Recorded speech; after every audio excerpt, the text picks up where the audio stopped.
नमस्कार दोस्तों। आज की इस वीडियो में हम डिस्कस करने वाले हैं जो एडवर्टाइजमेंट नंबर है 15/2019 कैटेगरी नंबर 10 और 19 यानी कि स्टाफ नर्स। इसकी जो आपकी ऑनलाइन स्क्रूटनी होनी है उसका लिंक भी जनरेट हो चुका है। अगर किसी कैंडिडेट को नहीं मिला तो इस वीडियो के डिस्क्रिप्शन के अंदर मैंने डाल दिया है, ठीक है। और अगर मिल चुका है तो आप लोग लॉगिन वगैरह कर लेना, ठीक है। सिंपल आप लोगों को पहले भी बता रखा है। लॉगिन करने के बाद कुछ ऐसा पोर्टल आप लोगों को दिखाई देगा। इसके अंदर हम आप लोगों को स्टेप बाय स्टेप सब कुछ बताने वाले हैं कि स्टेप में क्या आएगा। प्रत्येक जैसे एप्लीकेशन फॉर्म है या फिर आपका सोशियो इकोनॉमिक क्राइटेरिया, सब इस वीडियो के अंदर आप लोगों को बताऊंगा। तो वीडियो को बिना स्किप कीजिए, जरूर देखिएगा, ठीक है। उसके बाद ही कमेंट कीजिएगा कि आप लोगों को क्या प्रॉब्लम रही है। तो इसके अंदर सबसे पहला आप लोगों का कॉलम दिखाई देगा एप्लीकेशन फॉर्म का, ठीक है। इसके अंदर आप लोगों को जो अपनी जो एप्लीकेशन फॉर्म है उसका फर्स्ट पेज यहाँ पे अपलोड करना है, सेकंड पेज यहाँ पे अपलोड करना है, ठीक है। फॉर्मेट इसके अंदर दे रखा है। पहली बात तो जो सेम फॉर्मेट होगा तभी अपलोड होगा। इसके अलावा अगर और कोई भी फॉर्मेट आप अपलोड करने की कोशिश करोगे तो वो फॉर्मेट अपलोड नहीं होगा, ठीक है। जो मेंशन है वही होगा। और ये सब चीज़ें आप लोग कंप्यूटर से ही करें, क्योंकि काफ़ी कुछ है जो एरर हो सकते हैं। तो कंप्यूटर से ही करने की कोशिश करें कैफ़े वाले के पास जाके, ठीक है। तो वो फॉर्मेट अपने आप तैयार कर देगा, ठीक है। तो ये सब चीज़ें आप लोगों को बता दी है। और इसके अंदर कुछ कैंडिडेट ऐसे होंगे जिन्होंने कैटेगरी का सिस्टम यहाँ पे बता देता हूँ कि कैटेगरी 10 का अपलोड करना है या 19 का, क्योंकि फॉर्म है वो अलग अलग अप्लाई हुए हैं आप लोगों के। तो जिन कैंडिडेट ने दोनों फॉर्म भर रखे हैं वो सिर्फ कैटेगरी 10 का ही अपलोड करें, ठीक है। और जिस कैंडिडेट ने कैटेगरी 19 का भर रखा, सिर्फ 19 का, ठीक है, 10 का उन्होंने नहीं भरा था, तो वो 19 वाला ही अपलोड करें क्योंकि उसके पास 19 का ही होगा। दूसरी चीज़ इसके अंदर कि सर मुझे पता ही नहीं है कौन सा कैटेगरी, तो आप लोगों का जो एप्लीकेशन फॉर्म है वहाँ पे मेंशन होगा कौन सी कैटेगरी है, ठीक है। तो वो अपलोड करना है यहाँ पे। अगर आप लोगों का एप्लीकेशन फॉर्म भी गुम हो रखा है, अभी तक नहीं मिला है, तो इस वीडियो के डिस्क्रिप्शन के अंदर मैंने एक पहले वीडियो बनाई थी, एप्लीकेशन फॉर्म फॉरगेट हो गया, गुम हो गया है। तो वो सब चीज़ें आप लोग दोबारा रिकवर कर सकते हो उस PDF को। तो वो इसी वीडियो के डिस्क्रिप्शन के अंदर मैंने उसका लिंक डाल दिया। वो वीडियो देख के तो अपना जो एप्लीकेशन फॉर्म है वो डाउनलोड कर सकते हो, ठीक है। तो इसके अंदर फर्स्ट पेज यहाँ पे अपलोड करना है, उसका सेकंड पेज यहाँ पे अपलोड करना है। इसके बाद जो नेक्स्ट स्टेप रहने वाला है, उसके बाद आप लोगों को पर्सनल डिटेल का कॉलम मिलेगा, ठीक है। रोल नंबर वगैरह है ऑलरेडी इसके अंदर फिल हुए मिलेंगे। इसके अलावा जैसे आपने फॉर्म अप्लाई के टाइम पे जो क्लेम किया था कैटेगरी, वो यहाँ पे मेंशन होगी। EWS है या फिर जनरल है या फिर SC है, BCA है, BCB है, ठीक है। उसके बाद जो चीज़ मेन चीज़ है आप लोगों को यहाँ पे देखनी है, ठीक है, कि क्लेम रिजर्वेशन यस और नो दे रखा है। अगर आप लोगों ने उस टाइम पे क्लेम किया है तो आप लोगों को यस करना है यहाँ पे। उस टाइम पे क्लेम नहीं किया है या फिर कोई अदर स्टेट का कैंडिडेट है तो यहाँ पे आप लोगों को नो करना है, ठीक है। तो जैसे मान के चलो इस कैंडिडेट ने EWS से क्लेम कर रखा है तो आपको यहाँ पर यस करना है। यस करते ही आप लोगों को कुछ ऐसे कॉलम दिखाई देंगे, ठीक है। इसके अंदर अपना जो मान के चलो EWS का कैंडिडेट है तो EWS का जो फॉर्मेट है वो यहाँ पे अपलोड करना है, जो PDF है।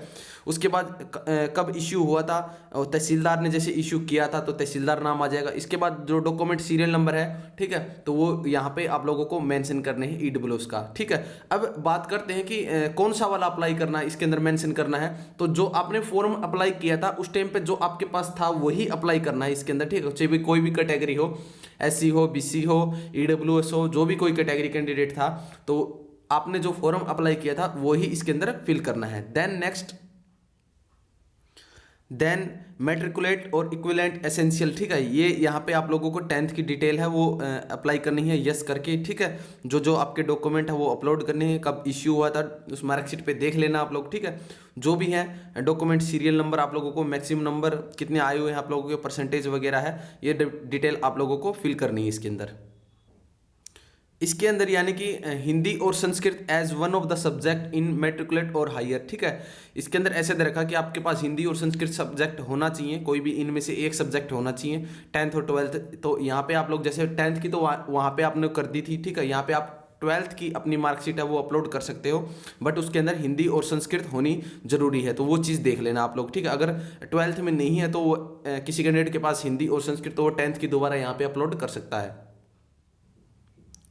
देन इसके बाद एक नेक्स्ट कॉलम आप लोगों को मिलेगा डिग्री और डिप्लोमा एसेंशियल, ठीक है। यानी कि BSc नर्सिंग और पोस्ट बेसिक बीएससी नर्सिंग या फिर डिप्लोमा जो जनरल नर्सिंग मिडवाइफरी का है आप लोगों को जीएनएम का, ठीक है, तो वो यहाँ पे यस करना है। और उसके बाद कुछ ऐसा कॉलम दिख जाएंगे, इसके अंदर अपनी जो पीडीएफ है वो अपलोड करनी है। और ये कब इश्यू हुई थी, ठीक है, कौन अथॉरिटी है, इसका सीरियल नंबर वगैरह, परसेंटेज, मैक्सिमम नंबर और कितने आए हुए हैं आप लोगों को यहाँ पे फिल करने हैं। इसके अंदर आप लोगों को बता देता हूँ, जैसे काफ़ी भी कैंडिडेट है कन्फ्यूज होंगे, तो यहाँ पे आप लोगों को जैसे कोई जीएनएम का कैंडिडेट है तो उसको फाइनल की मार्कशीट अपलोड करनी है। बीएससी का कोई कैंडिडेट है तो पोस्ट बेसिक का हो, ठीक है, तो उसको फाइनल की मार्कशीट है वो अपलोड करनी है, ठीक है। तो यहाँ पे जैसे जो पोस्ट बेसिक बीएससी वाले हैं वो एक नेक्स्ट कॉलम होगा, वहाँ पे अपनी पोस्ट बेसिक की डिटेल डालें, यहाँ पे सिर्फ जीएनएम की डिटेल डाल देना आप लोग, ठीक है। कोई भी अगर जिसने पोस्ट बेसिक बीएससी कर रखी है तो यहाँ पे जो जीएनएम वाली डिटेल है फाइनल मार्कशीट डाल देना, और हायर क्वालिफिकेशन के अंदर अपनी पोस्ट बेसिक की डिटेल डालनी है आप लोगों को, ठीक है। और बीएससी नर्सिंग वाले जो भी कैंडिडेट हैं ये इसके अंदर सिर्फ फाइनल ईयर की मार्कशीट डाल के उसके अंदर सब कुछ जो इस हिसाब से अपने नंबर वगैरह बता देना। जो मैक्सिमम नंबर है आप लोगों को, यानी कि जो जीएनएम के कैंडिडेट है वो 3 साल के ऐड करके ही बताना, ठीक है। ये नहीं है कि आपको फाइनल वाले ही जरूरी है, ठीक है। 3 साल के कंप्लीट जोड़ने के बाद जैसे मान के चलो कि 1900 है तो 1900 यहाँ पे आप लोगों को मेंशन करना, और कितने आए हुए हैं 1500 1600 जो भी हैं यहाँ पे मेंशन करने हैं, ठीक है। 3 साल के आप लोग यहाँ पे ऐड कर सकते हैं। और बीएससी वाले भी ऐसे ही जो अपने 4 साल के हैं वो नंबर यहाँ पे ऐड कर सकते हो आप लोग, ठीक है। इसमें के अंदर कोई भी इश्यू नहीं उठेगा, ठीक है। और जो अपलोड है आप लोगों को सिर्फ जो जीएनएम की या फिर बीएससी की फाइनल ईयर की मार्कशीट अपलोड करनी है, ठीक है। ट्रेनिंग एसेंशियल यहाँ पे नेक्स्ट कॉलम आप लोगों को देखने को मिलेगा, जिसके अंदर यस करके आप लोगों को अपना जो रजिस्ट्रेशन है, ठीक है, वो अपलोड करना है। डेट ऑफ इश्यू यहाँ पे आप लोगों को मेंशन करनी है कि उस रजिस्ट्रेशन के ऊपर क्या डेट है वो यहाँ पे मेंशन कर देना, ठीक है। और इश्यूइंग अथॉरिटी के अंदर रजिस्ट्रार का नाम कर देना, और डॉक्यूमेंट सीरियल नंबर उसके अंदर जो आपका रजिस्ट्रेशन नंबर है वो मेंशन कर देना है यहाँ पे, ठीक है। एचएनआरसी का रजिस्ट्रेशन आप लोगों को अपलोड करना है, किसी के पास एचएनआरसी का नहीं है तो नो कर देना है यहाँ पे, ठीक है। अगर है तो आप लोगों को जो भी है इसके अंदर मैंने आपको बता दिया है। देन नेक्स्ट कॉलम आप लोगों को रिलैक्सेशन, एज रिलैक्सेशन वाला मिलेगा, तो उसके अंदर अगर किसी का है तो यस करके जो डॉक्यूमेंट है वो अपलोड कर देना।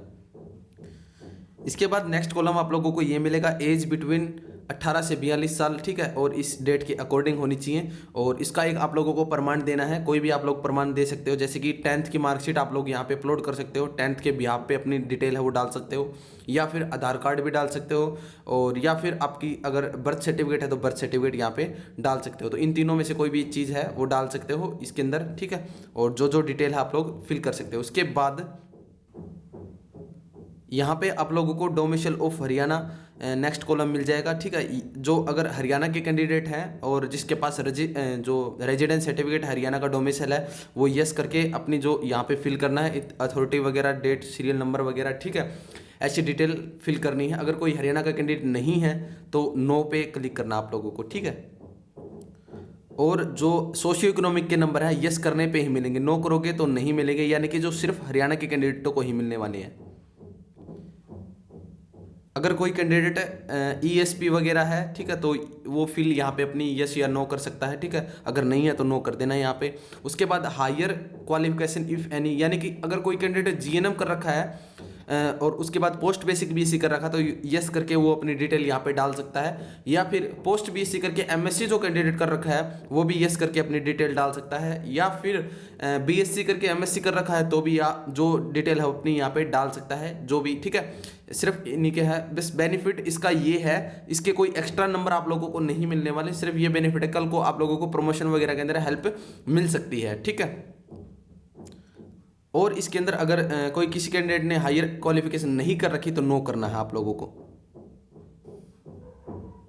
देन आप लोगों को जो experience and socio economic criteria only for domicile of Haryana यहाँ पे दे रखा है, ठीक है। कोई जिसके पास हरियाणा का डोमिसाइल नहीं है वो स्किप कर सकता है। बाकी ये जो ओप पोर्टल है सिर्फ जो डोमिसाइल यस करने, डोमिसाइल ऑफ हरियाणा यस करने पे ही मिलेगा, ठीक है। अगर वहाँ पे नो किया तो ये आगे का पोर्टल नहीं मिलेगा। जो एक्सपीरियंस के नंबर हैं, सोशियो इकोनॉमिक फादरलेस वाले हैं, नो जॉब के हैं, ठीक है, ये सब चीज़ें सिर्फ जो आपका यस करने पे मिलेगा, जो डोमिसाइल वाला आपको आपके पास ऑप्शन जो आया था। अब इसके अंदर जो एक्सपीरियंस है किन का काउंट होगा, अंडर गवर्नमेंट ऑफ हरियाणा हो, यानी कि एनएचएम का हो, हरियाणा एनएचएम का, और जो कॉन्ट्रैक्ट बेस्ड वैकेंसी है हरियाणा की अंडर गवर्नमेंट की, ठीक है, सिर्फ वही इनके नंबर मिलने वाले हैं।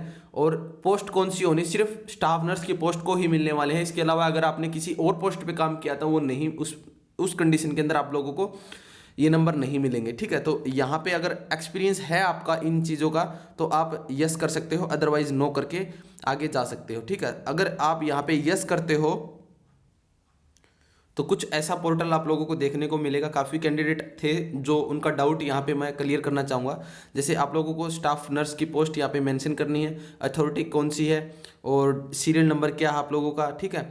और यहाँ पे जो एक डेट दे रखी है 9/10/2019, ठीक है। ये जो सेकंड टाइम अपना सॉरी जो फर्स्ट टाइम आप लोगों का री एडवर्टाइजमेंट हुआ था उस टाइम का है, ठीक है, जो ये डेट थी। उसके बाद ये जो डॉक्यूमेंट यहाँ पे अपलोड करना है। और किसी कैंडिडेट का अगर अलग अलग एक्सपीरियंस है, ठीक है, यानी कि 2 या 3 सर्टिफिकेटों के अंदर एक्सपीरियंस, यानी कि जो डॉक्यूमेंट अलग अलग तैयार करवा रखा है, तो यहाँ पे आप लोग ऐड मोर करके यस करके आगे और फिल कर सकते हो, ठीक है। जरूरी नहीं कि आपको एक ही पेज पे सभी डॉक्यूमेंट तैयार करवाए हों, अलग अलग भी हो सकते हैं, अलग अलग जो आपका विभाग होता है, ठीक है, तो उसके बिहार पे आप लोग यहाँ पे और भी ऐड कर सकते हो, ठीक है, क्योंकि एक डॉक्यूमेंट पे एक ही अपलोड होगा। इसके बाद इसके अंदर जो डेट दे रखी है वो 9/10/2019 है। अब यहाँ पे एक दो तीन डाउट है वो क्लियर कर दूंगा आप लोगों के। पहला जो डाउट आ रहा था कि काफ़ी कैंडिडेट पूछ रहे थे कि सर लास्ट डेट तो 3 फरवरी 2020 थी, बट इसके अंदर तो ये मेंशन है, तो हम लोग एक्सपीरियंस कौन सा लगाए।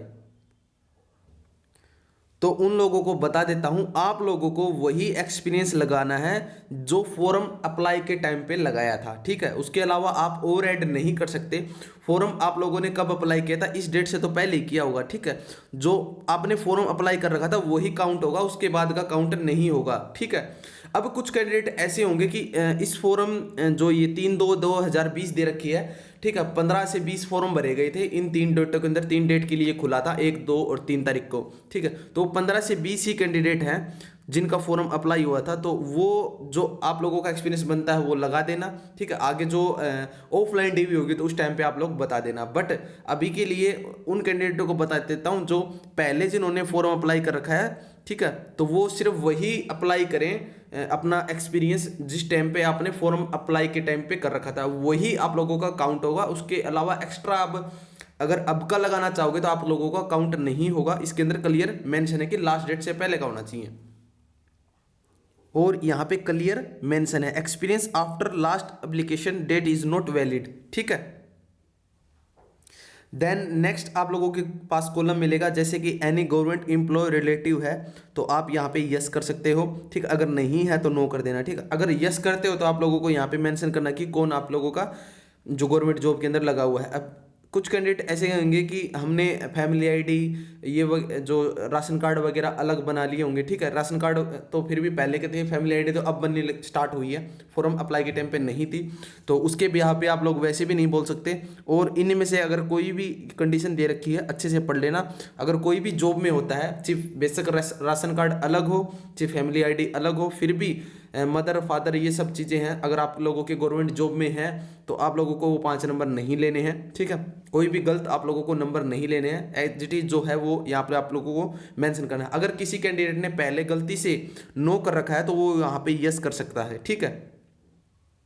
उस चीज़ को आप लोग यहाँ पे सुधार सकते हो। बट अगर किसी कैंडिडेट ने फॉर्म अप्लाई के टाइम पे यहाँ पे यस किया था, अब वो नंबर लेना चाहता है, तो ऐसा ना करें क्योंकि वेरिफिकेशन वैसे होएगी, ठीक है। बाकी ऐसा चांस नहीं दिएगा, चेंज नहीं कर सकते। यानी कि आप जो किसी चीज़ का फॉर्म अप्लाई के टाइम से लाभ उठाना चाहते हो, उस टाइम पे नहीं लिया था, अब लेना चाहते हो, तो ऐसा नहीं कर सकता। नुकसान अपना कितना भी करवा दो, मतलब कहने का उस टाइम पे अगर यस किया था तो आप लोग यहाँ पे नो नहीं कर सकते। हाँ, वहां पे अगर आप लोगों ने नो किया था तो यहाँ पे यस कर सकते हो, ठीक है। अगर और एक कंडीशन और है, अगर आप लोगों की जैसे अभी फॉर्म अप्लाई के टाइम पे नौकरी लग गई थी, मतलब फॉर्म अप्लाई करने के बाद अगर नौकरी लग गई थी, ठीक है, आपकी फैमिली में किसी की भी या आपकी, तो यहाँ पे उस टाइम पे आपने नो किया था, बट अब यहाँ पे यस भी कर सकते हो, ठीक है। यहाँ पे ऑप्शन दिया हुआ है नौकरी लगने के बाद आप लोगों को यहाँ पे यस करना है अगर आपने कहीं भी जॉब ज्वाइनिंग कर ली है, ठीक है। और मेंशन करना है कि सेल्फ यहाँ पे, ठीक है। इस तरीके से आप लोग जो भी है, जैसे रोहतक पीजीआई है या जो उस वैकेंसी के अंदर जितने भी कैंडिडेट लगे हैं वो यहाँ पे यस कर देना, ठीक है। देन जो नेक्स्ट आप लोगों का कॉलम है विडो और फादर डेड का है, ठीक है। अगर कोई कैंडिडेट है ऐसा तो यहाँ पे यस करके वो मेंशन कर सकता है जो जो डिटेल है इसकी तहसीलदार वगैरह से अथॉरिटी मिलती है, ठीक है। और जो सर्टिफिकेट है वो यहाँ पे अपलोड आप लोगों को करना है अगर किसी कैंडिडेट का, अगर कोई कैंडिडेट विडो भी है या फिर जिसका फादर डेड हो रखा है, ठीक है। और करना किन को है, जो फॉर्म अप्लाई के टाइम पे आप लोगों ने अगर किया है उसी के बेस पे करना है। अगर उस टाइम पे उस चीज़ का क्लेम किया था तो यस करना है, अदरवाइज नो करना है। एक चीज और बता देता हूं इस कंडीशन के अंदर, जो विडो और जो जिसका फादर डेड हो रखा है, ऐसी कंडीशन में अगर दोनों कंडीशन है यानी वो विडो भी है और फादर डेड भी है तो उस कंडीशन में सिर्फ आपको 5 ही नंबर मिलेंगे, 10 नंबर नहीं मिलने वाले, ठीक है। यानी कि आप लोग सिर्फ एक ही यहाँ पे सिलेक्ट कर एक बार ही उसका फायदा उठा सकते हो, या तो आप विडो के ले सकते हो या फिर फादर डेड के ले सकते हो। डबल आप लोगों को नंबर नहीं मिलेंगे, सिर्फ 5 ही नंबर मिलने वाले हैं। देन आप लोगों को यहाँ पे बिलोंग्स टू डिनोटेड कैटेगरी देखने को मिलेगा। अगर कोई कैंडिडेट जनरल से फॉर्म जिसने अप्लाई किया है, ठीक है, तो वो ही इस चीज़ को फ़ायदा उठा सकते हैं, इसको 5 नंबर मिलने वाले हैं। अगर कोई कैंडिडेट BCA BCB या ऐसी कैटेगरी से बिलोंग करता है और इसका फ़ायदा उठाना चाहता है, उस कंडीशन में आप लोगों को ये 5 नंबर नहीं मिलेगा। देन आप लोगों को यहाँ पे सिग्नेचर अपलोड करने हैं, ठीक है। इसके अंदर मेन चीज़ ये है, जो आप लोगों को सिग्नेचर करने हैं वो ब्लैक पेन से करने हैं और वाइट पेपर पे करने हैं, ठीक है। ब्लू पेन से सिग्नेचर आप लोगों के न हो, ठीक है। ब्लैक पेन आप लोग यहाँ पे यूज़ कर सकते हो और बाल जो पेन होता है वो यूज़ करना है। और इसके अंदर जो फोटो आप लोगों को अपलोड करनी है वो रिसेंट भी कर सकते हो, ठीक है। इसके अंदर जो वाइट और ब्लू बैकग्राउंड होना चाहिए, इसके अलावा और कोई भी बैकग्राउंड है तो वो एक्सेप्ट नहीं होगा, ठीक है। तो ये कंडीशन थी इसके अंदर, आप लोगों को मैंने बता दी है। देन ये सब चीज़ करके आप लोग सबमिट कर सकते हो और जो PDF होगी उसको डाउनलोड कर लेना है और प्रिंट निकाल लेना है। होप सो आप लोगों को सब कुछ अच्छे से समझ में आया होगा। इसके अलावा कोई जेन्युइन अगर इश्यू है तो आप लोग कमेंट कर सकते हो, ठीक है। और ये मैं अपने बिहाफ पे आप लोगों को बता रहा हूँ, जो भी आपने अप्लाई के टाइम पे जो जो किया था डॉक्यूमेंट वही इसके अंदर करें। और अगर कोई कैंडिडेट ऐसे होंगे अब